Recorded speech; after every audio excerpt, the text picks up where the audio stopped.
Herederos del Dragón. Historia de la comunidad china en el Perú. Humberto Rodríguez Pastor. Fondo Editorial del Congreso del Perú. Primera parte. El inmigrante chino en el mercado laboral peruano. Capítulo 1. Semiesclavitud y el proceso de su abandono. 7. Chinos ferrocarrileros.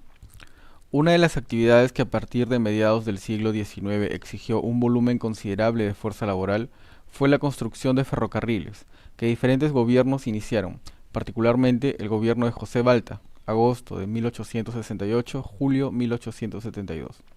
Al igual que para otros asuntos posibles con el capital de la venta del guano y con emprestitos a cargo de la entrega de guano, en esta segunda mitad del siglo XIX se puede pensar y construir toda una red ferrocarrilera.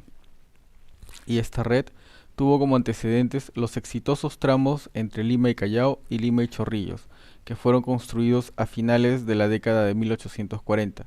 De acuerdo con un historiador norteamericano contemporáneo, Walt Stewart, estos ejemplos no pudieron imitarse en los años subsiguientes por la intranquilidad política que se presentó durante las décadas de los 50 y 60, Stewart, 1954. Y a pesar que se conocen que las primeras inquietudes por construir un camino de fierro ocurre desde el año 1826. Para los momentos que se inician estas construcciones con mayor ímpetu, es decir, casi a fines de los años 60, los ferrocarriles demandaron una actitud empresarial imaginativa y audaz e importantes cantidades de profesionales, técnicos y trabajadores. Entre estos últimos encontramos a los chinos culís, en similares condiciones contractuales que en la agricultura. Pero los chinos no estuvieron presentes en todas las obras de construcción de las vías férreas o caminos de fierro de ese entonces. Algunas de ellas fueron realizadas movilizando y permitiendo el pase por la frontera a miles de chilenos, trasladando desde sus cárceles a decenas o a cientos de presidiarios, sacando de sus labores agrícolas a cientos o miles de campesinos andinos, peruanos y bolivianos. Se trató de alteraciones y remesones notables en las tranquilas aguas del mercado laboral peruano. Pero todo esto tuvo cierto carácter fugaz y transitorio. A pesar de ello, dejó huellas y avances irreversibles en el conjunto de los trabajadores. Algún nivel mayor de dignificación perduró y sirvió de base para las etapas subsiguientes en el ambiente laboral peruano. Algunos años antes de que Henry Meigs, el empresario norteamericano que se encargó de casi la mayoría, o en todo caso de las más importantes de estas construcciones, ya se conoce de chinos que vinieron inmigrados con este fin. Middendorf cuenta que tuvo ocasión, el año 1856, de subir a inspeccionar como médico un barco chinero que habían llegado al puerto de Arica con trabajadores asiáticos que debían dedicarse al tendido de rieles de la vía Tacna-Arica. Se sabe, a su vez, que algunos de los contratos que los gobiernos de entonces firmaron con los empresarios especificaban el permiso de introducir chinos. Este fue el caso de la línea entre Lima y Chorrillos, donde seguramente trabajaron cerca de 700 asiáticos.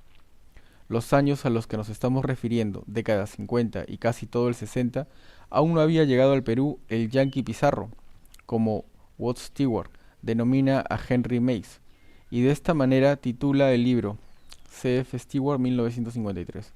Meigs llegó a nuestro país en enero de 1868 y murió en estas mismas tierras el 30 de septiembre de 1877. Aquel libro indicado es importante no solo para el conocimiento de cuáles fueron y cómo se hicieron los ferrocarriles construidos por Meigs, también para saber sobre los tenebrosos entretelones de cómo se obtenían y cómo particularmente obtuvo Meigs las concesiones para estas construcciones. Igualmente interesa el trato que recibieron los chinos y otros trabajadores.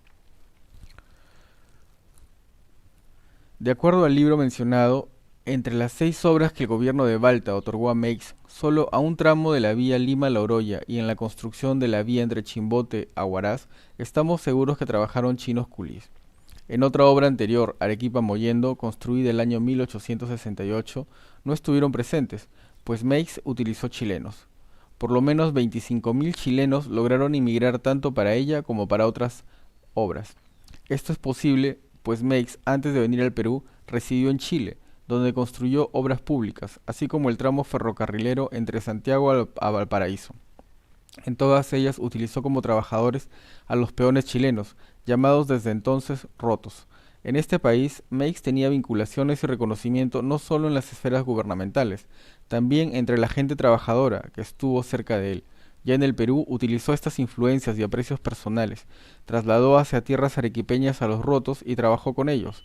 La siguiente obra fue De Lima a La Oroya, en donde su interés por los rotos chilenos había disminuido, por su indisciplina, pero tampoco podía lograr peones peruanos costeños.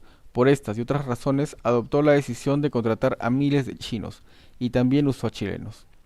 Parece que para esta ocasión, y a pesar de los ruegos de Balta, inmigró a cerca de 6.000 culis, ya que consideraba que tenían cierto espíritu perseverante y la cualidad de no beber, hábito de los rotos que los conducía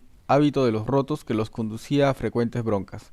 Además, ya había la experiencia de que los chinos se habían desempeñado correctamente en la construcción de una vía férrea en Estados Unidos, aquella que conducía el ferrocarril central del Pacífico hacia el este, a través de las montañas rocallosas.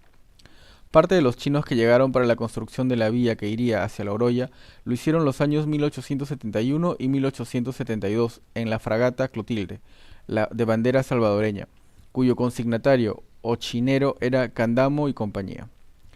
No es posible que solo en estas dos ocasiones desembarcaran chinos para Meix, ya que en conjunto apenas se significaron 1.500 pasajeros, y los coolies que trabajaron en esta obra fueron entre 5.000 y 6.000.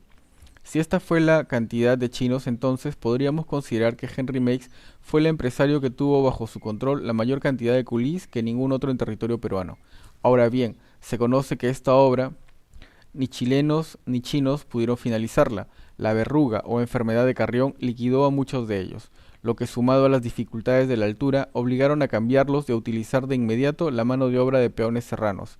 Los chilenos regresaron a su país. La pregunta que nos hacemos y que quedará sin respuesta precisa es ¿qué sucedió con los chinos que tenían aún la obligación de trabajar durante varios años en tanto las obras Lima La Oroya hasta Chilca, a donde llegó Meix, no duraron más de 5 años? Dicen que algún grupo de ellos fue trasladado a trabajar en la agricultura de la región de Chanchamayo y que fueron la base social más importante que creó el pueblo de San Ramón. También es posible que algunos de estos chinos fuesen trasladados para construir el tendido de otras vías ferrocarrileras que se iniciaron luego de que finalizó el tramo costeño de Lima a La Oroya.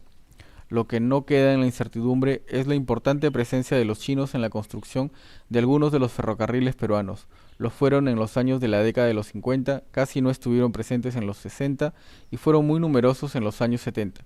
Ello debido a que recién en 1868 aparece en tierras peruanas Henry Meix, empresario que casi monopolizó esta actividad y quien consideró fundamental la presencia de los culís.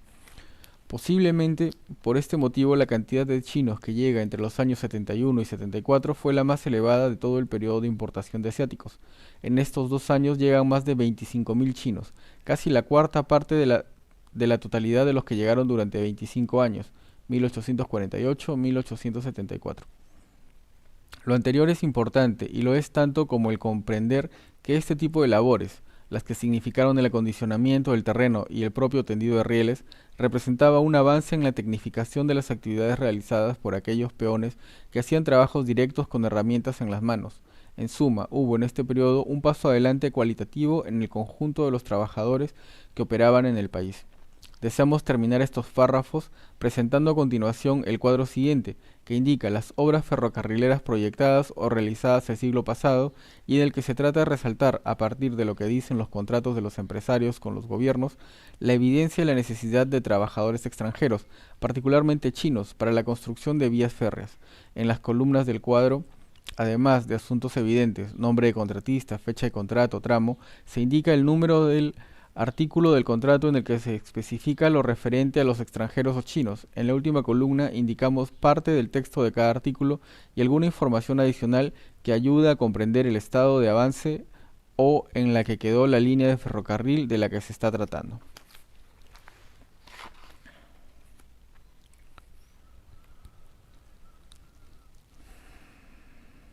Cuadro 1. Ferrocarriles en el Perú en el siglo XIX, condiciones y situación.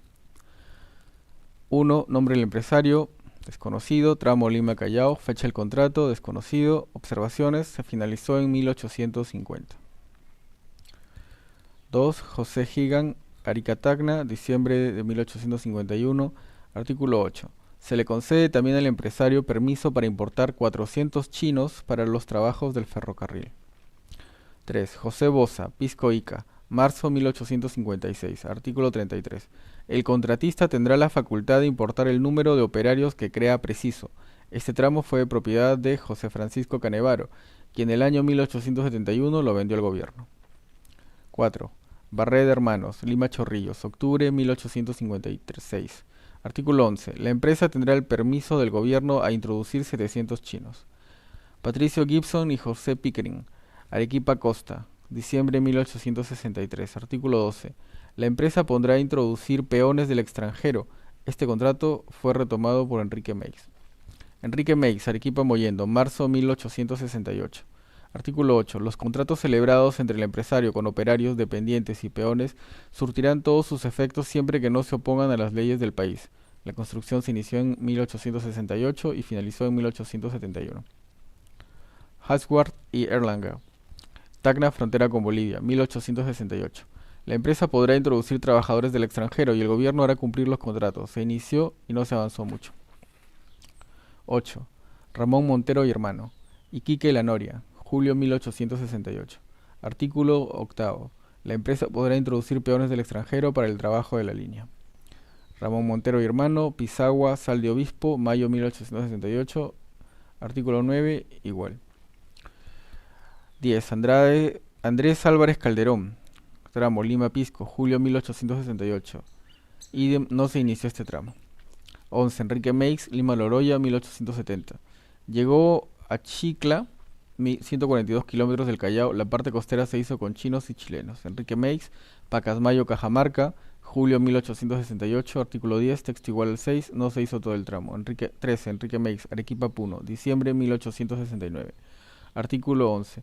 Texto igual al 6, pero añade: los agentes diplomáticos y consulares del Perú no podrán exigir otro derecho que el de un sol, conforme está ordenado respecto a los colonos asiáticos. Vía iniciada en 1870 y terminada en 1874.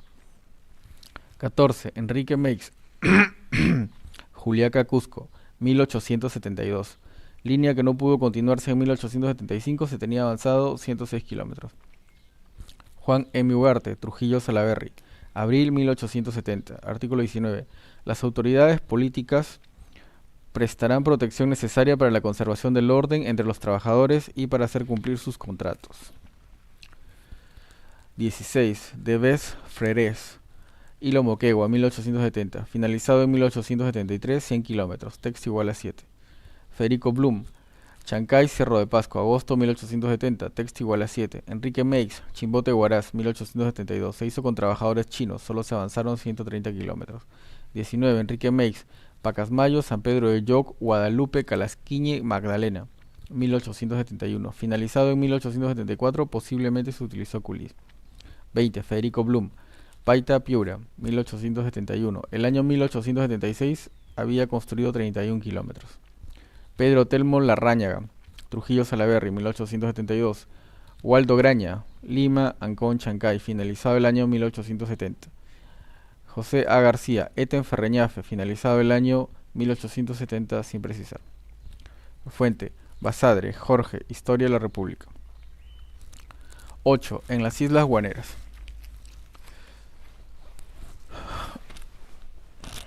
La fiebre ferrocarrilera del siglo XIX estuvo presente hasta en los empresarios directamente interesados en la extracción del guano.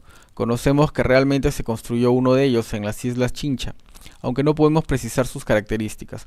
Es así que en marzo de 1857 se expedía la orden siguiente: pase a la tesorería departamental para que abone a don Jesús Elías la cantidad de 15,000 pesos a cuenta del valor del ferrocarril que entregó su padre en las Islas de Chincha, cuya suma, unida a la de 20,000 pesos que ya tiene recibidos, hace la de 30,000 y 5,000 pesos, debiendo procederse en el día a la tasación de dicho ferrocarril, a cuyo efecto se nombra perito de parte del Estado. Colección de Leyes, 1871-49. El padre de Jesús Elías fue Domingo Elías, un importante empresario y político, quien fue el primero en inmigrar chinos, aquellos 75 asiáticos que en octubre de 1849 llegaron al Perú en la barca danesa Frederick Wilhelm, luego de hacer escala en Valparaíso. Elías fue uno de los que recibió el privilegio de extraer guano en las islas de Chincha. No estamos muy seguros, pero es posible que algunos de estos primeros colonos hayan sido enviados de inmediato a las islas guaneras y utilizados en la extracción y ensaque del guano.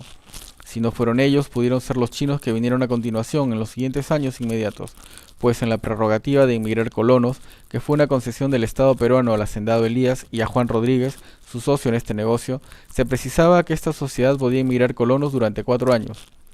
Por cada uno de ellos, el Estado le abonaba 30 pesos. No parece posible que siendo Elías al mismo tiempo inductor de semiesclavos asiáticos y concesionario del guano, no haya utilizado chinos para estos menesteres en las islas. A su vez se conoce que muy tempranamente, casi en los primeros años de la presencia china en el Perú, ya encontramos culís en las islas guaneras en iguales condiciones contractuales que en otros lugares. Aunque sus contratos debían vencer solo los 5 años, parece que esta presencia duró hasta la década de los 80 y que no se circunscribió a las islas de Chincha. El año 1853, los chinos que ya estaban en estas islas, las más importantes entre todas, eran 588. Méndez, 1987, cuadro número 2, 14. Lo que representa el 61% del total de trabajadores, 966, de estas islas. Y si solo consideramos la del norte, los 266 asiáticos eran el 41% de todos los trabajadores, 640. Y en las islas del medio se encontraban 326 chinos. Y no había otros trabajadores. Eran el 100% de los peones. Si consideramos la totalidad de culis que restaban del total de los que habían llegado hasta ese año al Perú, 3.948, esto es así si asumimos una tasa de mortalidad del 6%, entonces los asiáticos que en ese año había en las islas guaneras de Chincha era casi el 15% del total de chinos que estaban presentes en territorio peruano, no poca cantidad. Además, con lo dicho, constatamos cierta burla de Elías al gobierno peruano, en tanto la prerrogativa para inmigrar colonos fue concedida para que ellos trabajen en los campos de cultivo y no en las islas guaneras.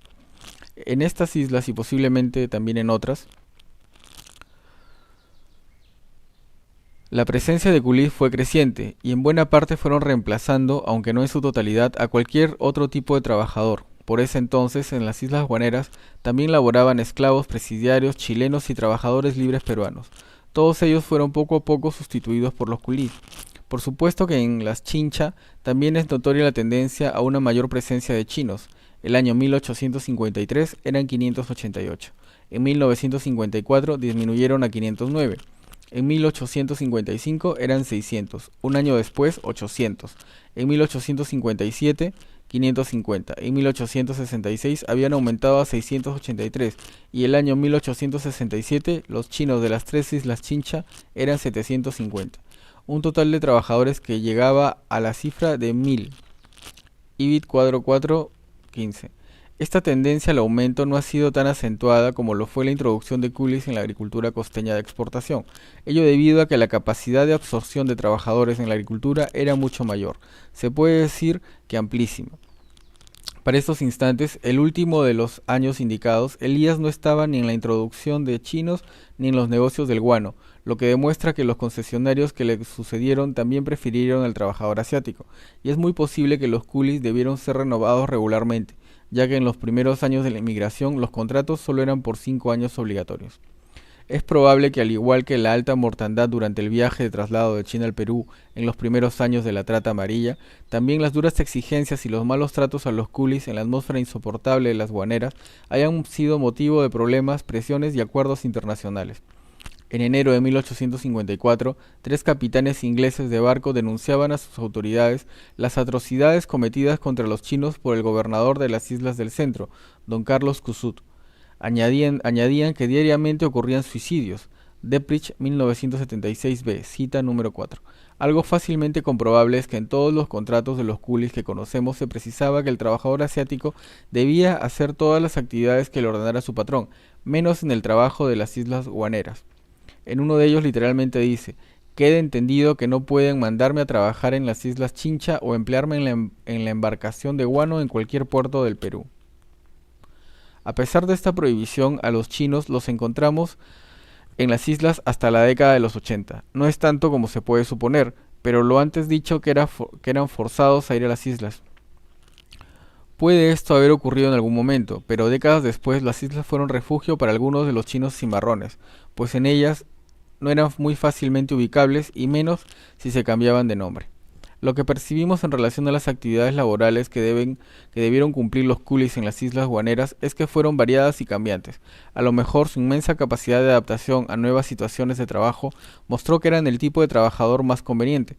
Por lo general, quienes se interesan por determinar por qué en un momento y lugar los patrones o empresarios determinaron utilizar tal tipo de trabajador, suponen que las razones principales se relacionan con el costo de la mano de obra. No siempre es así. No creo que sea este el caso de los chinos en las haciendas, y no parece que fue el caso de los chinos en las guaneras.